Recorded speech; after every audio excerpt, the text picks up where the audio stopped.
you ever wondered where those leather, denim, dark clothes with metal spikes or studs come from?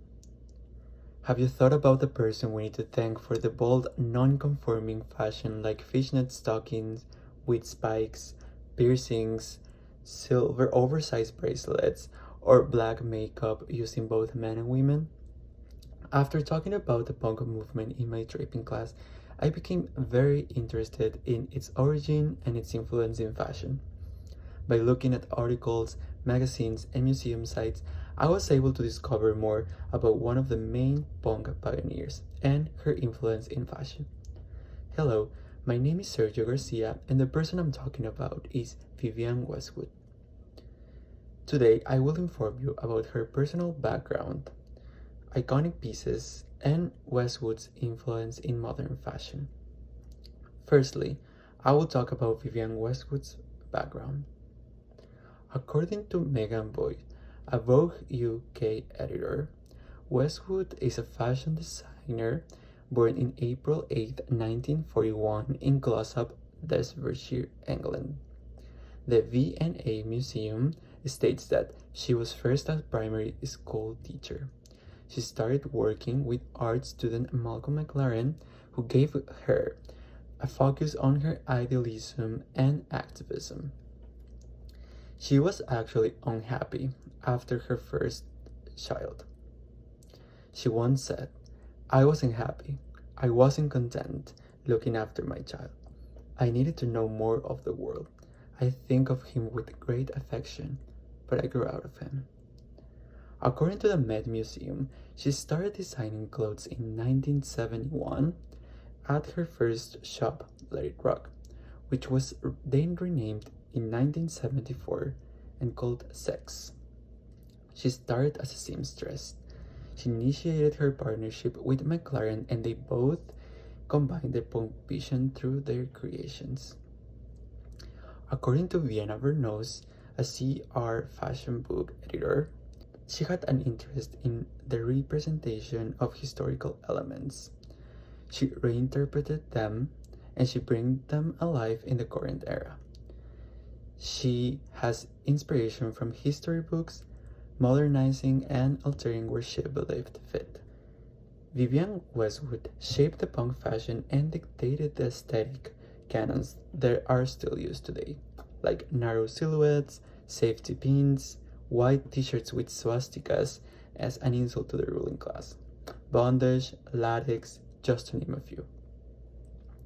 Now that we know more about Vivienne Westwood's background, I will be moving on to presenting some of her iconic pieces. Personally, I think that the most iconic is the God Save the Queen top in 1976. It's a screen-printed t-shirt in white cotton fabric, simulating a 3D anaglyph. Then we have the Fall-Winter 1981 Pirate Collection. According to the NSSG Club magazine, this was the first proper collection that to hit the runway in the London Fashion Week.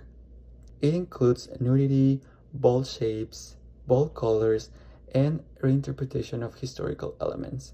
Then we have the Spring-Summer 1985 Mini Creamy Collection. This was a cardinal change in her career. She shifted from flowing styles of the 60s and 70s towards more fitted styles.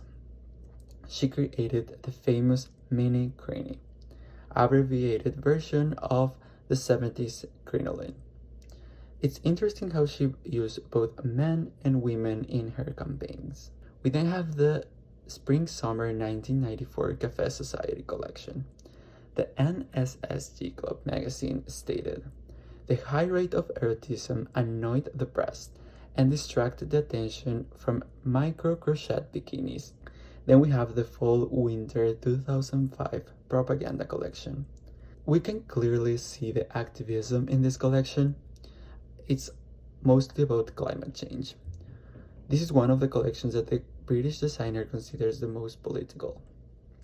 We can clearly see the political message depicted in all of her clothes. Lastly, I will be looking at Vivienne Westwood's influence in modern fashion.